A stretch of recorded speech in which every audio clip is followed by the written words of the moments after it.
Hello everyone, welcome to back Ilium science.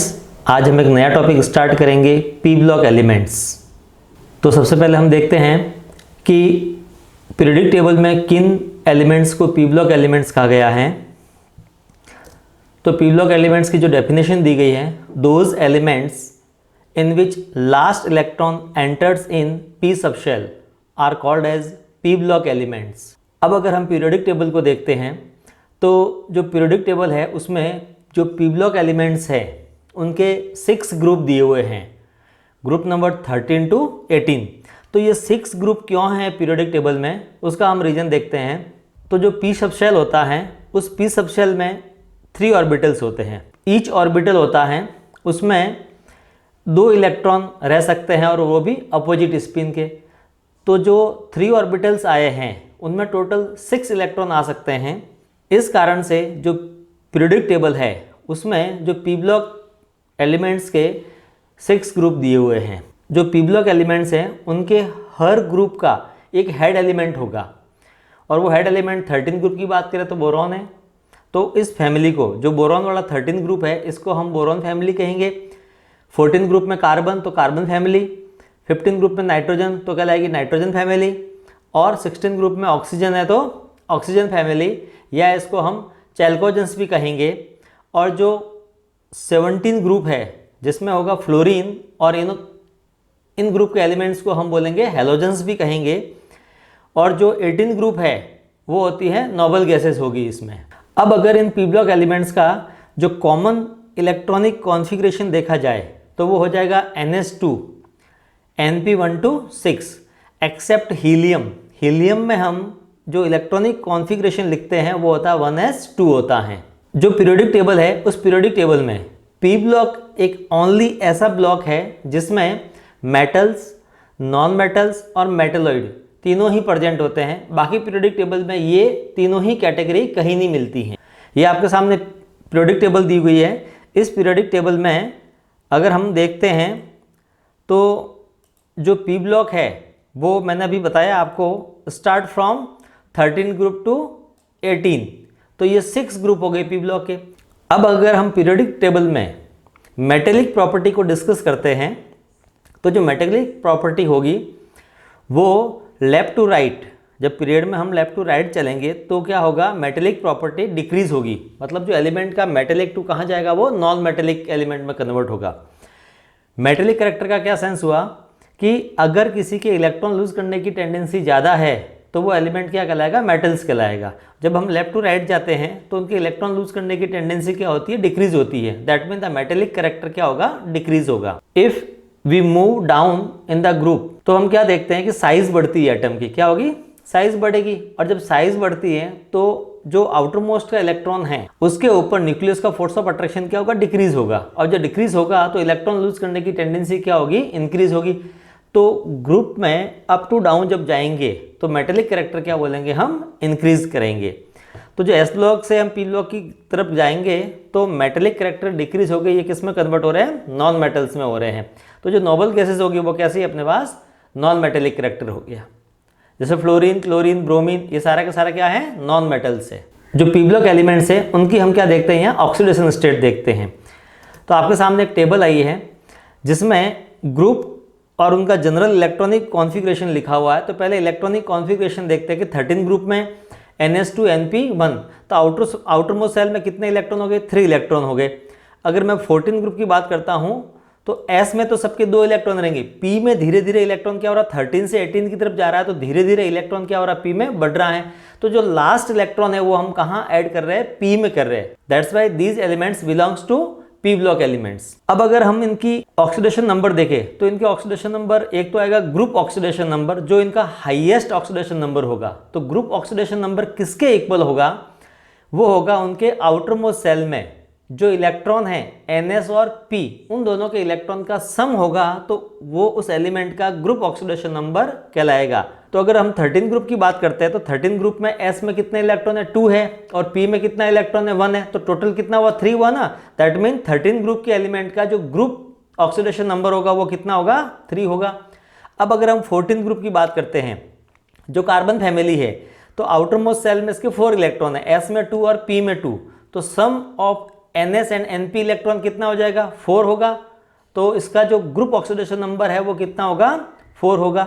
इसी तरह से 15 ग्रुप की बात करेंगे तो कितना हो जाएगा, NS के 2 इलेक्ट्रॉन और NP के 3 इलेक्ट्रॉन, सम कितना होगा 5। तो इसका जो ग्रुप ऑक्सीडेशन नंबर है वो कितना लेंगे, हम 5 लेंगे। इसी तरह से 16 17 की बात करेंगे तो +6 और +7 रहेगा। तो हमने क्या देखा कि जो पी ब्लॉक एलिमेंट्स होते हैं उनकी जो हाईएस्ट ऑक्सीडेशन स्टेट होगी, या मैं कह सकता हूं कि ग्रुप ऑक्सीडेशन स्टेट है, it will be equal to sum of NS electron and NP electron, और जो इसके वैलेंस शेल के इलेक्ट्रॉन कहलाते हैं। अब बात करते हैं नेक्स्ट कि जो पी ब्लॉक एलिमेंट्स होते हैं वो जो ग्रुप ऑक्सीडेशन नंबर है उनकी, उसके अलावा कुछ और ऑक्सीडेशन स्टेट भी शो करते हैं, जो क्या होगी, उनकी 2 यूनिट लेस होगी। मतलब ये हुआ कि जो पी ब्लॉक एलिमेंट्स होते हैं वो अदर ऑक्सीडेशन स्टेट भी शो कर सकते हैं, ये नेसेसरी नहीं है।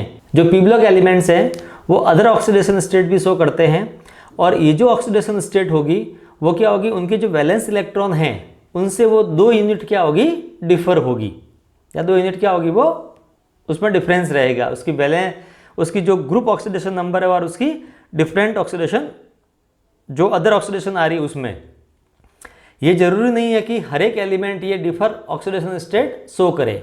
अब अगर हम बात करें बोरॉन, कार्बन और नाइट्रोजन फैमिली की, ग्रुप नंबर 13, 14 और 15 में, तो इनकी जो ग्रुप ऑक्सीडेशन स्टेट होती है वो लाइटर एलिमेंट में क्या होती है, ज़्यादा स्टेबल रहती है। और अगर हम ग्रुप में नीचे की तरफ जाते हैं तो इनकी जो ग्रुप ऑक्सीडेशन स्टेट है उसकी स्टेबिलिटी तो क्या होगी, डिक्रीज होगी।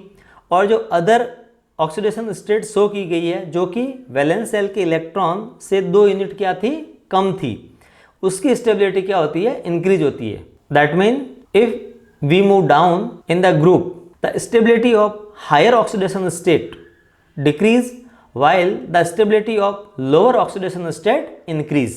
अब ऐसा क्यों हो रहा है, क्या रीजन है ऐसा कि जो पी ब्लॉक एलिमेंट्स में है हायर ऑक्सीडेशन स्टेट की स्टेबिलिटी ग्रुप में तो डाउन रहेगी और लोअर ऑक्सीडेशन स्टेट की स्टेबिलिटी क्या होगी, बढ़ेगी। तो हम रीजन देते हैं this is due to inert pair effect. ये बहुत ही इंपॉर्टेंट इफेक्ट है, पी ब्लॉक एलिमेंट्स में इसकी बहुत जगह जरूरत पड़ेगी, तो आप इसको अच्छे से समझिएगा कि जो इनर्ट पेयर इफेक्ट है क्या। देखो इनर्ट पेयर, इसका मतलब क्या है कि कहीं न कहीं इसमें एक पेयर ऐसा होगा जो बॉन्डिंग में पार्टिसिपेट नहीं कर रहा है। अब वो इनर्ट क्यों रह रहा है, वो बॉन्डिंग में पार्टिसिपेट क्यों नहीं कर रहा है, इसका कारण हम देखते हैं कि अगर हम ग्रुप में अप डाउन जाते हैं, ठीक है ना, तो जो पी ब्लॉक एलिमेंट्स है उनमें क्या होगा, जो 4th पीरियड है, 4th पीरियड से 5th, 6th और 7th पीरियड तक जाते हैं, तो उनसे पहले उनमें क्या हो गया कि जो डी ब्लॉक एलिमेंट्स थे, और उन डी ब्लॉक एलिमेंट्स में जो डी ऑर्बिटल है वो कंप्लीटली फिल भरा गया है। अगर मैं पीरियड नंबर 6 की बात करता हूं तो उनमें क्या था कि जो लेंथेनाइड्स भी प्रेजेंट हुए जिनमें क्या भरा गया था, 4f इलेक्ट्रॉन भरा गया। तो डी और एफ जो होता है सबशेल है, इनकी जो होती है वो शिल्डिंग क्या होती है, बहुत ही पुअर होती है। पुअर शिल्डिंग होने से क्या हो जाएगा, ये आउटर मोस्ट सेल के इलेक्ट्रॉन को इस न्यूक्लियस से प्रॉपर्ली सील्ड नहीं कर पाते। तो ये जो न्यूक्लियस है वो आउटर मोस्ट सेल पर के इलेक्ट्रॉन पर क्या कर लेता है, अट्रैक्शन कर लेता है, और अट्रैक्शन करता है उससे क्या होगा कि जो NS का इलेक्ट्रॉन है वो बॉन्डिंग में पार्टिसिपेट नहीं करेगा, केवल P का इलेक्ट्रॉन ही पार्टिसिपेट करेगा। किसमें, लोअर एलिमेंट्स, किसमें, हैवियर एलिमेंट्स में। जो न्यूक्लियस का आउटर मोस्ट सेल के इलेक्ट्रॉन पर फोर्स ऑफ अट्रैक्शन ज़्यादा होता है due to poor shielding of d and f orbital, तो वो पार्टिसिपेट नहीं करता, इनर्ट रहता है। ये कहलाता है इनर्ट पेयर इफेक्ट। इसी कारण से क्या हो जाएगा कि जो हायर ऑक्सीडेशन स्टेट है उसकी स्टेबिलिटी क्या होगी, डिक्रीज होगी, और जो लोअर ऑक्सीडेशन स्टेट है हैवियर एलिमेंट में उसकी स्टेबिलिटी क्या होती है, बढ़ती है। ये मैंने आपके सामने एक पी ब्लॉक एलिमेंट्स लिए हैं। अब इनके आगे प्रेजेंट है ये अपने डी ब्लॉक एलिमेंट्स है। डी ब्लॉक एलिमेंट्स की सीरीज ली हुई है, 3D सीरीज, 4D सीरीज और 5D सीरीज। अब जो 3D सीरीज है उनमें जो इलेक्ट्रॉन भरा गया है वो 3D में कंप्लीटली फिल्ड हुआ है, तो यहाँ ये ट्रांजिशन एलिमेंट कहलाते हैं। तो क्या होगा, साइज में जो डिक्रीज होगी वो इन एलिमेंट्स के कारण हुई है, तो ये कहलाएगा ट्रांजिशन कॉन्ट्रैक्शन कहलाएगा। सिमिलरली अगर बात करता हूँ लेंथेनम और हाफनियम के बीच में, यहाँ 14 एलिमेंट का गैप है, और ये 14 एलिमेंट क्या कहलाते हैं, लेंथेनाइड्स कहलाते हैं। इन लैंथेनाइड्स में जो होता है वो इलेक्ट्रॉन जो भरा जाता है वो 4f में भरा जाता है, और 4f की जो शील्डिंग होती है बहुत ही पुअर होती है। क्या होती है? बहुत ही पुअर होती है। तो ड्यू टू लैंथेनाइड कॉन्ट्रैक्शन, क्या बोलेंगे? ड्यू टू लैंथेनाइड कॉन्ट्रैक्शन, जो यहाँ इस सीरीज के आगे जो हैवियर एलिमेंट, यहाँ जो हैवियर एलिमेंट आएगा उसमें क्या रहेगा? वो NS के इलेक्ट्रॉन पर फोर्स ऑफ अट्रैक्शन क्या रहेगा? न्यूक्लियस का ज़्यादा रहेगा, तो वो बॉन्डिंग में पार्टिसिपेट नहीं करेगा और ये वो इनर्ट रहेगा, और ये कहलाता है इनर्ट पेयर इफेक्ट कहलाता है।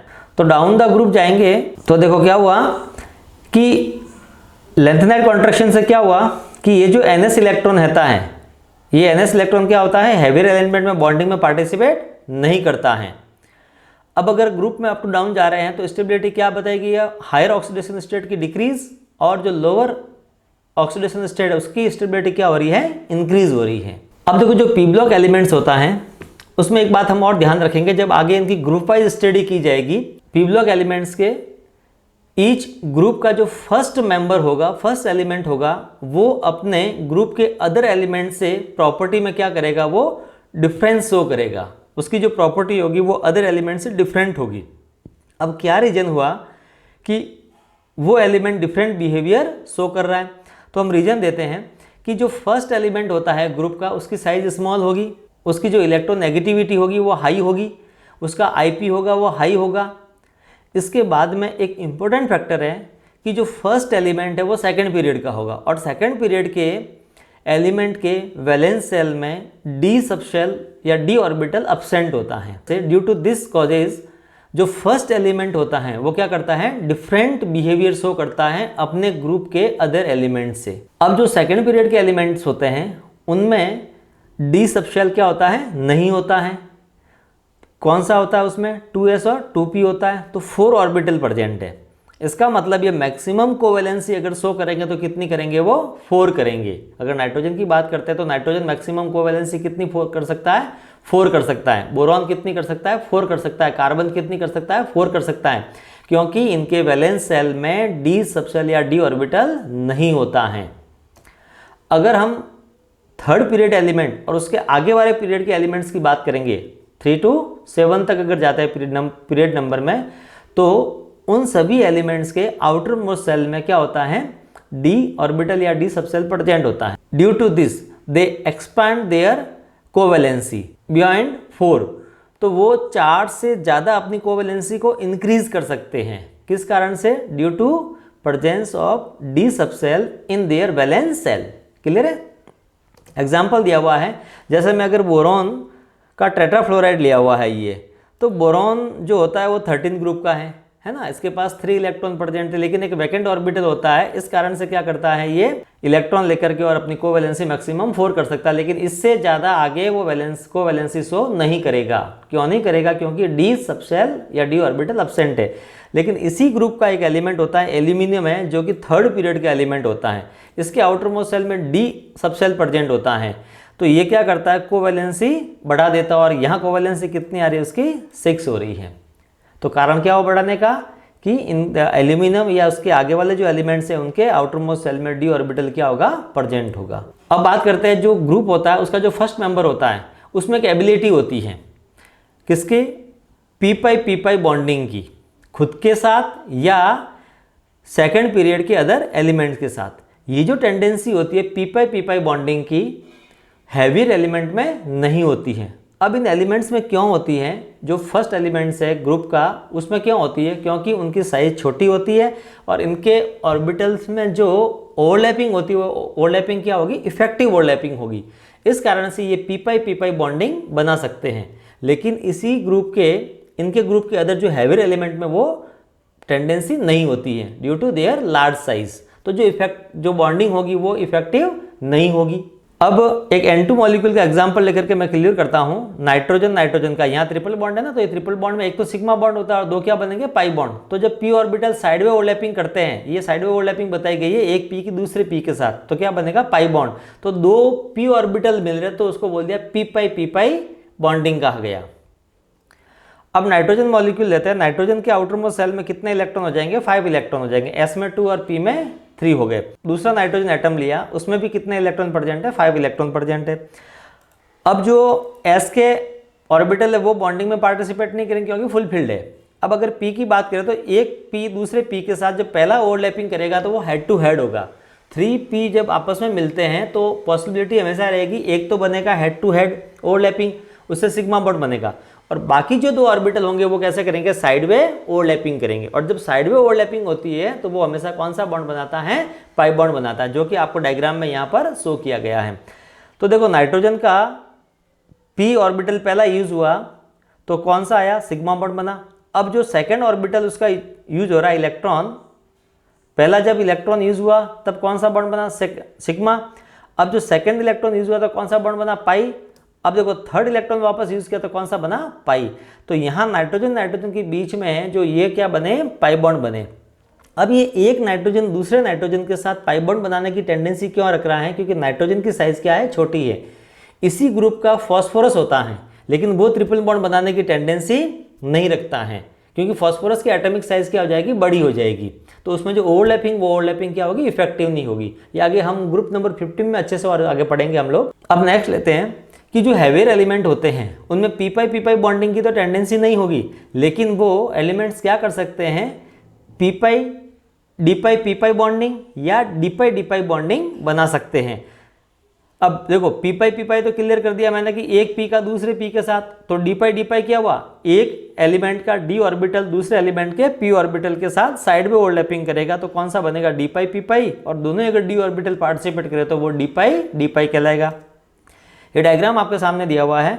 जो पहली जो ओवरलैपिंग दी गई है, एक तो हो गया, ये तो हो गया पी ऑर्बिटल, और ये जो 4 लोब लिए गए हैं वो लिए गए डी के, तो ये साइड में ओवरलैपिंग है तो क्या कहलाएगी, पी पाई डी पाई। अब जो दूसरा जो डायग्राम दिया गया दोनों में डी ऑर्बिटल है, ये भी डी ऑर्बिटल और ये भी डी ऑर्बिटल है, तो ये जो बॉन्डिंग कहलाती है वो कहलाती है डी पाई बॉन्डिंग कहलाएगी। एग्जांपल लेके मैं क्लियर करता हूँ यहाँ पी पाई डी पाई बॉन्डिंग को। यहाँ से क्वेश्चन भी निकलता है, आपको क्वेश्चन देता है किसमें पी पाई डी पाई बॉन्डिंग और किसमें डी पाई बॉन्डिंग प्रेजेंट होती है। तो POCl3 का एग्जाम्पल लेते हैं। सेंट्रल एटम फास्फोरस हो गया। फास्फोरस थर्ड पीरियड का एलिमेंट है और 15 ग्रुप का एलिमेंट था। आउटर मोस्ट सेल में कितने इलेक्ट्रॉन होने हैं, 5 इलेक्ट्रॉन होने हैं। अब ये थर्ड ग्रुप का एलिमेंट है, तो थर्ड ग्रुप के एलिमेंट में क्या होता है, डी ऑर्बिटल प्रेजेंट होते हैं उनके वैलेंस सेल में।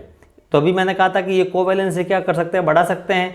तो इस ग्रुप का एलिमेंट है नाइट्रोजन, तो वो कोवैलेंसी मैक्सिमम 4 शो करता है, लेकिन ये जो फास्फोरस है उसके आउटर मोस्ट सेल में क्या प्रेजेंट है, डी है, तो ये अपनी वैलेंसी बढ़ा सकता है और आपको 5 और 6 भी मिलती हैं उसमें। अब देखो पी को एक्साइटेड स्टेट में भेजा तो एक इलेक्ट्रॉन मैंने एस कहाँ प्रमोट कर दिया, डी में कर दिया। अब अगर इसमें हाइब्रिडेशन देखा जाएगा तो क्या आएगा, फास्फोरस का sp3 निकलता है सेंट्रल एटम का। अब क्या है, इसके साथ 3 तो Cl बॉन्डिंग कर रहे हैं और एक ऑक्सीजन बॉन्डिंग कर रहा है, तो मैंने आपके सामने एक Cl लिया। एक Cl का ये जो 3p का जो एक इलेक्ट्रॉन है वो जब sp3 हाइब्रिडाइज ऑर्बिटल के साथ ओवरलैपिंग करेगा तो हमेशा सिग्मा बॉन्ड। अब ध्यान रखिएगा कि जब भी हाइब्रिड ऑर्बिटल ओवरलैप करेंगे तो क्या बनेगा, सिग्मा बॉन्ड बनेगा। तो यहाँ सिग्मा बॉन्ड बना। फिर नेक्स्ट मैंने क्लोरीन का लिया, तो क्लोरीन में क्या आया आपके पास, इसका भी इलेक्ट्रॉन पार्टिसिपेट कर रहा है बॉन्ड, तो क्या बना, सिग्मा बॉन्ड बना। फिर एक क्लोरीन का एक और इलेक्ट्रॉन आया तो वो क्या कौन सा बॉन्ड बना, सिग्मा बॉन्ड। तो यहाँ इसके इस फास्फोरस के 3sp3 हाइब्रिड ऑर्बिटल यूज आ गए 3 क्लोरीन के साथ। अब एक ये बचा हुआ है इलेक्ट्रॉन, ये sp3 हाइब्रिड ऑर्बिटल है, तो ये ऑक्सीजन के एक इलेक्ट्रॉन के साथ ओवरलैप करेगा और क्या बन जाएगा, सिग्मा बॉन्ड का फॉर्मेशन करेगा। अगर इस तरह से मैं आपको इसकी स्ट्रक्चर ड्रॉ करके देता हूं तो हम यहाँ देखेंगे कि ये जो फास्फोरस था, ये फास्फोरस है, इसके साथ ये 4 सिग्मा बॉन्ड बना लिए मैंने, ये और ये 4 सिग्मा बॉन्ड बनाए, ठीक है। तो ये तो था आपका ऑक्सीजन के साथ, और ये जो सिग्मा बॉन्ड था वो क्लोरीन के साथ था, ये जो सिग्मा बॉन्ड था वो क्लोरीन के साथ है, और ये वाला सिग्मा बॉन्ड भी किसके साथ आया, क्लोरीन के साथ आया। अब देखो अभी भी ऑक्सीजन के साथ, इस ऑक्सीजन के पास एक इलेक्ट्रॉन अनपेड प्रेजेंट है और फास्फोरस के पास अनपेड इलेक्ट्रॉन प्रेजेंट है। तो जब ऑक्सीजन का दूसरा इलेक्ट्रॉन पार्टिसिपेट करेगा तो वो पाई बॉन्ड बनाएगा। तो देखिए यहाँ जो ये इलेक्ट्रॉन प्रेजेंट है वो ऑक्सीजन का p हुआ, कौन सा 2p हुआ, और यहाँ जो इलेक्ट्रॉन प्रेजेंट है वो इस फास्फोरस का क्या हो गया, 3d हो गया। तो इसका p और इसका d आपस में ओवरलैप कर रहे हैं, तो जो बॉन्ड बनेगा वो कौन सा बनेगा, पाई बॉन्ड, और पाई में कौन सा, d पाई p पाई बॉन्डिंग होगी। तो यहाँ जो बॉन्ड बना है कौन सा, ऑक्सीजन और फास्फोरस के बीच में, पहला तो बना था सिग्मा बॉन्ड बना था, और जो दूसरा बॉन्ड बनाया वो कौन सा बना, पाई बॉन्ड बना, और वो पाई बॉन्ड कौन सा है, ये पाई बॉन्ड है डी पाई पी पाई बॉन्ड कहलाता है। तो एग्जाम्पल आप ध्यान रखिएगा, एक तो होगा आपके पास सेकंड पीरियड का एलिमेंट होगा और एक होगा थर्ड पीरियड का एलिमेंट है। तो इनमें जब ओवरलैपिंग होगी तो इसमें पॉसिबिलिटी अपने पास पी पाई डी पाई बॉन्डिंग की मिलेगी। सेकंड पीरियड के एलिमेंट से वो डी पाई बॉन्डिंग नहीं करेंगे क्योंकि उनके आउटर मोस्ट सेल में डी ऑर्बिटल एब्सेंट होता है। तो कहीं भी अगर अपने को डी पाई के लिए कार्बन है, नाइट्रोजन है, ऑक्सीजन है, फ्लोरीन को चूज करना पड़े तो आप पहले उनको काटोगे। चलो अब हम बात करते हैं, तो ये तो मैंने थोड़ा सा पी ब्लॉक से आपको क्या करते हैं इंट्रोडक्शन करवाया। अब हम बात करेंगे 13 ग्रुप एलिमेंट्स की। तो अभी मैंने कहा था कि जो पीरियोडिक टेबल में है पी ब्लॉक एलिमेंट्स के 6 ग्रुप है, तो 1 बाय 1 हम इन ग्रुप की स्टडी करेंगे। तो सबसे पहला जो ग्रुप लिया जा रहा है वो है 13 ग्रुप है और 13 ग्रुप को हम कहेंगे बोरॉन फैमिली, क्योंकि जो इसका पहला मेंबर होता है वो कौन सा होता है, बोरॉन होता है। तो सबसे पहले हम देखते हैं इनका इलेक्ट्रॉनिक कॉन्फ़िगरेशन। तो इनका जब जनरल इलेक्ट्रॉनिक कॉन्फ़िगरेशन देखा जाएगा तो वो लिखा जाएगा NH2NP1। तो वैलेंस सेल में कितने इलेक्ट्रॉन आ गए अपने पास, 3 इलेक्ट्रॉन आ गए। ये इसका वैलेंस सेल है, क्या है, वैलेंस सेल। और वैलेंस सेल में कितने इलेक्ट्रॉन मिले हमें, 3 इलेक्ट्रॉन मिले। तो 13 ग्रुप के आउटर मोस्ट सेल में या वैलेंस सेल में 3 इलेक्ट्रॉन मिले। क्लियर है। अब इनके एलिमेंट्स का इलेक्ट्रॉनिक कॉन्फ़िगरेशन देखते हैं। तो जितने भी एलिमेंट्स हैं उनके आउटर मोस्ट सेल में सबके 3 इलेक्ट्रॉन मिलेंगे। देखो यहाँ 3 इलेक्ट्रॉन, ये 3 इलेक्ट्रॉन, ये आउटर मोस्ट सेल 3 इलेक्ट्रॉन, इधर ये 3 इलेक्ट्रॉन और यहाँ भी 3 इलेक्ट्रॉन है। अब अगर गैलियम से हम थेलियम की बात करें तो गैलियम के इनर सेल में देखो क्या प्रेजेंट है, 3d10। इसका मतलब इसके आगे 10d एलिमेंट थे 21 to 30, जिनमें इलेक्ट्रॉन कहाँ भरा गया है, डी में भरा गया है। इंडियम की बात करता हूँ तो इंडियम के आगे भी क्या भरा गया, 4d 10 भरा गया है। इसका मतलब इंडियम के आगे भी क्या है, 10d एलिमेंट से जो 4d सीरीज थी। अब थेलियम की बात करता हूँ, थेलियम के आगे देखो इनर कोल में अपने पास क्या भरा हुआ, 5d10 है। इसके अलावा 4f14 भरा गया है। ये जो 4f14 है ये कौन से होते हैं, लेंथेनाइड्स एलिमेंट्स होते हैं यहाँ बीच में, जिनमें लास्ट इलेक्ट्रॉन होता है वो कहाँ चला गया है, एफ में चला गया है। तो गैलियम से इंडियम हैवियर एलिमेंट्स हो गए ना, तो इनमें क्या होता है, इनर जो आपका कोर है उनमें क्या होते हैं, डी और एफ में इलेक्ट्रॉन प्रेजेंट होते हैं। और डी और एफ की जो शिल्डिंग कैसी होती है, पुअर होती है। और पुअर होने से प्रॉपर्टी क्या कर देते हैं, चेंज कर देते हैं। जैसे साइज में वेरिएशन है, जितना आना चाहिए उतना नहीं आएगा। आईपी जिस हिसाब से घटनी चाहिए थी उसके हिसाब से वो नहीं होती है। अब एक एलिमेंट और है 13 ग्रुप का, वो है नियोनियम। तो जो नियोनियम है उसका जो एक एलिमेंट और है, एटॉमिक नंबर 113 और उसका सिंबल हो गया NH। इसका जो इलेक्ट्रॉनिक कॉन्फ़िगरेशन लिखा जाएगा ये है 5f14 6d10। इसका मतलब हुआ कि जो NH है, नियोनियम है, उसमें क्या होगा कि उसके आगे 6d सीरीज है और एक्टिनाइड्स प्रेजेंट है, जिनमें इलेक्ट्रॉन कहाँ भरा गया है, 5f में भरा गया है। अब जो ये NH है ये कैसा है, एक रेडियो एक्टिव एलिमेंट्स होता है। तो इसकी जो लाइफ लाइन है बहुत कम है, इस कारण से जो इसकी जो प्रॉपर्टीज की स्टडी अभी पूरी नहीं हो पाई है। अब बात करते हैं 13 ग्रुप की एटॉमिक रेडियाई की हम बात करेंगे। तो देखो एटॉमिक रेडियाई का जनरल ट्रेंड क्या होता है कि जब हम ग्रुप में अप टू डाउन जाते हैं तो जो साइज है वो बढ़ती है, क्योंकि नंबर ऑफ शेल बढ़ जाते हैं। On moving down the group number of shell increases, atomic radii increases. If we compare atomic radii of gallium and aluminium, तो हम क्या देखते हैं कि जो गैलियम होता है उसकी जो एटॉमिक रेडियाई होती है वो एल्यूमिनियम से क्या होगी, छोटी होगी।